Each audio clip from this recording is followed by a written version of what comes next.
मटारचं season संपत आलं आणि अजून मी ही डिश बनवली नाही. चला बनवूया. फोडणीला घालूया थोडेसे आपले खडे मसाले असतात ते, कढीपत्ता आणि एक उभा चिरलेला कांदा. त्यानंतर अद्रक लसूणची पेस्ट घातली आणि नंतर मी ते एक चटणी बनवली होती. चटणीमध्ये घातले होते थोडेसे आपले मटार, 2 हिरव्या मिरच्या, कोथिंबीर बस एवढंच. आता ही सगळी चटणी जी आहे ती ह्याच्यामध्ये ॲड करायची.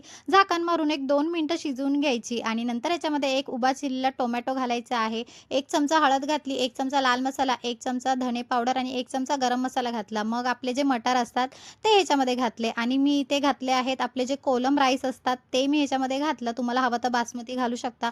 छान धुवून घ्यायचे आणि 1 वाटी मी इथे घातलं तर 2 वाटी मी त्याला पाणी घातलं होतं. कोथिंबीर घालायची, चवीनुसार मीठ घालायचं आणि 1 चमचा तुपाचा घालायचा म्हणजे अगदीच चव वाढते. आता आज आपण इथे बनवत आहोत मटार राईस. मस्त लागतो खायला. तुम्ही कधी ट्राय करून बघा. मी तर नेहमीच बनवते आमच्या घरी. यावेळी जरा लेट झाला होता. बाकी कसा वाटला मला कमेंट करून नक्की सांगा आणि ट्राय करा. चला बाय.